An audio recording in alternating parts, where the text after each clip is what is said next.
Hey Fatima, waa maxay green card lottery? Cabdullaahi sidoo kale waa maxay DV lottery? Yani wax farqi ma u dhaxeeya? Alright, sidoo kale maxaa waaye foomka lagu magacaabo DS 260 yaa xareysan karo loogu talagalay aniga buuxin kara. Sidoo kale passport ma xareysan kara? Gormu furma, gorme jawaabaha soo baxan. Interview inta ku galay Kenya, Djibouti, Ethiopia, intee? fadlan haddii ay tahay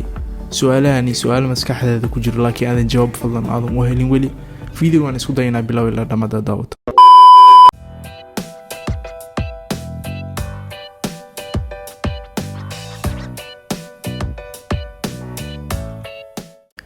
Asalaamu calaykum waraxmatullaahi wabarakaatuh. Kusoo dhawaad YouTube channelkeena Somali Youth Scholars. طبعا haddii ay tahay markii kuugu horeysay aad soo booqato channelkeena fadlan soo dhawaayaan ku leenahay. YouTube channelkeena waa YouTube channel aan ugu talagalnay inaan ku caawin dhalinta Soomaaliyeed oo aan ugu soo gudbino deeqada waxbarasho iyo wixii maanta muhiim u ah iyaga naftooda. maanta mawduuc aad muhiim ayaan ka hadli doonaa oo ku saabsan DV lottery wax lagu magacaabo. يعني DV lottery iyo green card lottery waa isku mid isku magac laakiin dadka badan ama kala garanayaan oo way ku wareeraan. يعني wuxuu yahay DV lottery waa maxay green card lottery waa maxay. طبعا المهم green card lottery DV lottery waxa waaye waa baqtiyaa nasiib sanad la oo furmo sanadkii bisha tobnaad sanad walba bisha tobnaad ayuu furmaa bish hadda waxaan ku jirnaa bisha sagaalaad oo bisha tobnaad muddo yar ayaa inooga hartay wuxuuna furmaa isbuuca ugu horeeya bishaas tobnaad. يعني taariikh 10 taariikh 7 meelahaas ay rajaynayaan inuu badana uu furmo. waxa waaye baqtiyaa nasiib oo ku sahlaya in aad dalka Mareykanka aad tagtid oo aad heshid sharci aad ku noolaatid oo aad dalka Mareykanka aad ugu shaqaysan kartid aad wax ugu baran kartid kadib muddo 5 sano markaad ku noolaatidna in aad heli doontid dhalasho dalka Mareykanka aad qaadanaysa insha Allah. insha Allah barnaamijkan ayaan si fiican ku faahfaahin doona su'aalo badan dad badan iga soo weydiiyeen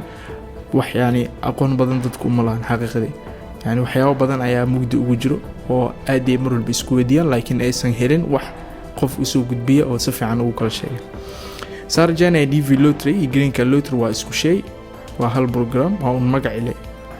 marka waa fahanteen yani wuxuu ka saabsan yahay. waxaan dhahay wuxuu furmay DV lottery yani baqtiyaa nasiibkani sanad walba bisha tobnaad waliba isbuuca ugu horeeya ayuu furmaa muddo bil ayuu furan yahay badana yani نو بدنا يعني دين يعني بال يومر البفرون يعني بيش تمنات اسبوع عيد كوباد يفرما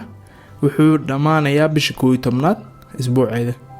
كوباد سدو كلت ويعني مدة بال اي هاستا ان تكون بوحسد فوم كاس يعني اني تام يعني بوحين كرتا يعني تاريخ كو الا اي تاريخ صدن انتو دحيسو يعني هاي سدين تاريخ كوبا بوحسنا oo yani maanta haday bixiso taariikh ku dadka ugu horeeyay ayaa noqon doona number 1 number 2 ku soo bixi doona ama anytime maalinta ugu horeeyay saddex xariisid iyo maalinta u dambeeyay saddex xariisid yani isku wax waay baqtiyaa nasiib waa waxaan bin aadam ma dooran wax dooranaya waa electronic yani qalab waay system ay marka nasiibka ay meesha gishid adiga laga yaabo qof maalinta u dambeeyay oo xariis inuu number 1 case numberkiisu number 1 noqdo sidoo kale case number uu yahay waan ka hadli doonaa. then marka xariistid jawaabaha goormay soo baxayaan jawaabaha waxay soo baxaan bisha shanaad ee bisha tobnaad xariisatay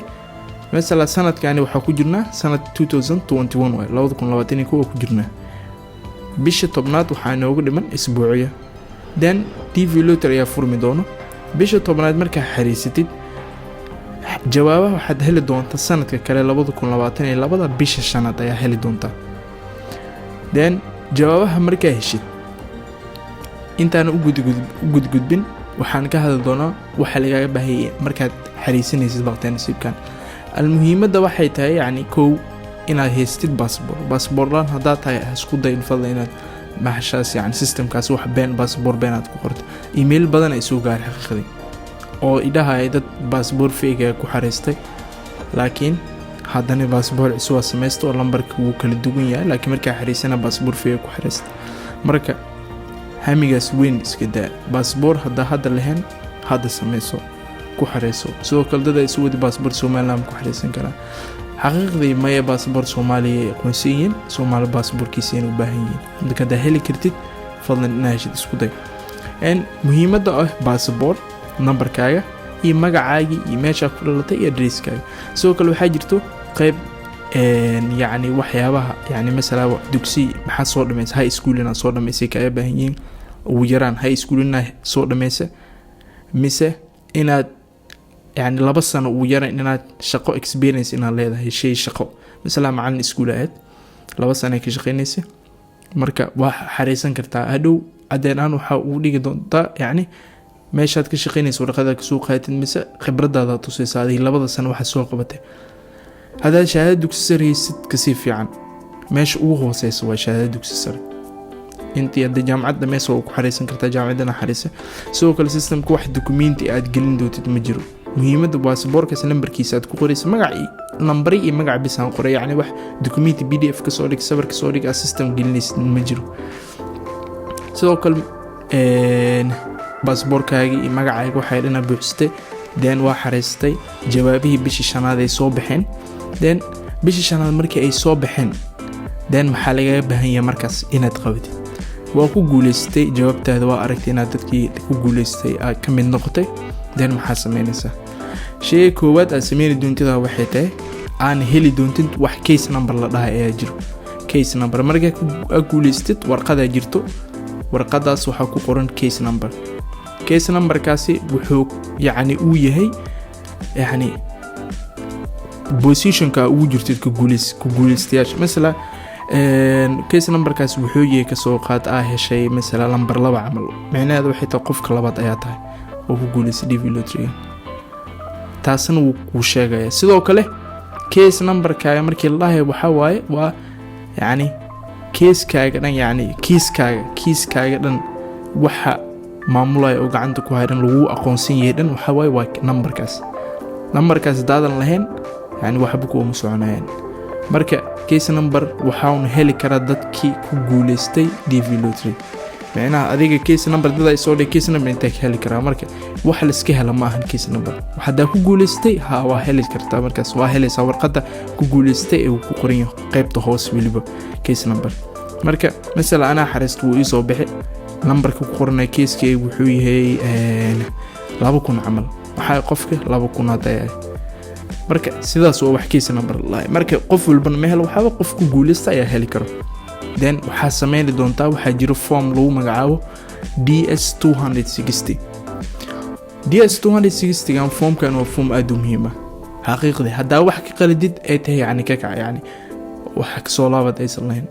laakiin waxa uu fiican yani waxa yani muhiim ah inaad waxyaabaad ku qoraysid foomkaas aad ugu dignootid yani aad mar walba aad ka fikirtid yani wax been aad iska ilaasid inaad ku qoran sidoo kale hadaa foomkaas wax ka qalado sidoo kale oo aad dirto email ayaa u diri doontaa KC dib ay kugu soo fura yani option kaas haysta yani hada waxa qaladay fursad waxa u haysta in email u dirtid oo foomkaas dib ay kugu soo furi doonaan oo foomka dib ka buuxin doonta foomkaas sida loo buuxinayo soo kale video ka sameey oo ku jira sarjana dad badan oo cabi foomkaas then foomkaas marka buuxisid waxa u diri doonta KCC marka u dirtid KCC foomkaas way soo control doonaan waxa soo qortay soo arki doonaan hadii wax soo qalad dib ku soo celin waxa qaldanay kulay hadii laakiin waxa complete inay saxiin email ku soo diri doonaan kulay hambali foomka uu soo gaari then foomkaas markay sidaas ku dhahan then waxa xiga waxay ku leeyihiin waxa inoo soo dirtaa documentiya noo soo diray documentiga warqada dhalashada warqada baasaboorka warqadii oo dimi baarista hadii aad guursatay oo qof xaasalaad waxay ku leeyihiin sidoo kale warqadii guurki sidoo kale waa kaaga baahanahay marka waxyaabaha san laga baahan inaad dirtid marka qofka single ka waxa looga baahan yahay yani waa un shahaadaan dhin baasaboorkaaga warqada dhalashada iyo warqada booliis saddexdaas warqada laga baahan laakiin hadaa guursatay waxa laga baahan yahay warqada booliiska warqada dhalashada warqada oo guurkaaga iyo baasaboorkaaga intaas ku muhiim ah ciyaal hadii kugu jiraan ciyaalkaaga sidoo kale warqada dhalashadooda iyo warqada waxa laga baahan yahay warqada dhalashada iyo baasaboorka laga baahan yahay cunug yar yahay marka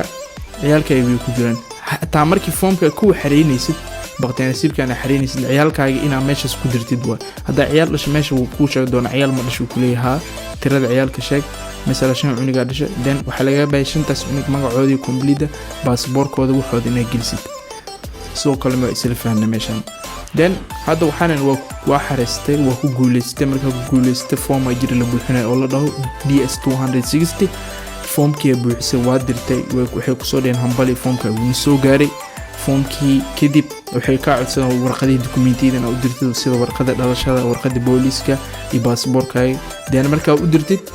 then waxay ku leeyihiin way soo control doona waqti ay qaadanay ma aan maalmo ma aha 2 bil ay qaadanay 3 bil 4 bil ay qaadanay 5 bil ay qaadanay hata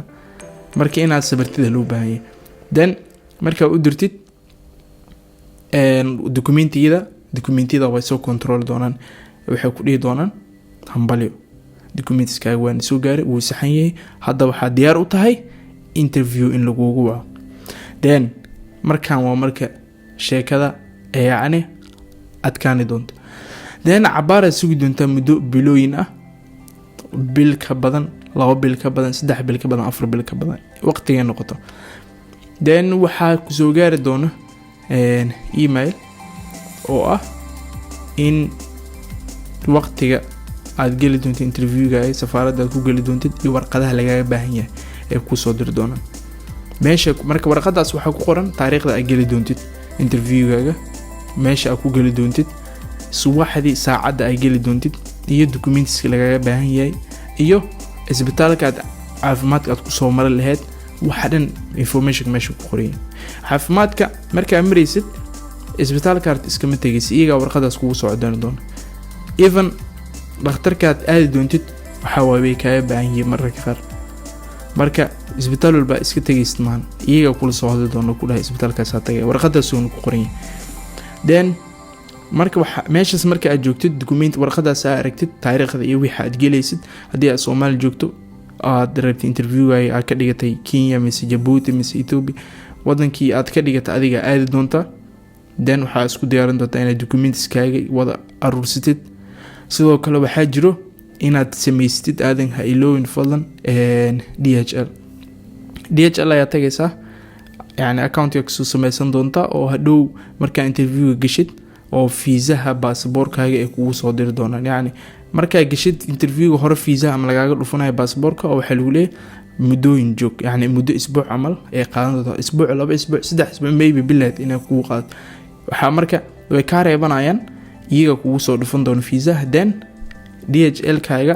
ciwaankiisa addresskaaga ee meesha hay marka DHL uu soo dhiibayn DHL gurigaaga kugu keenay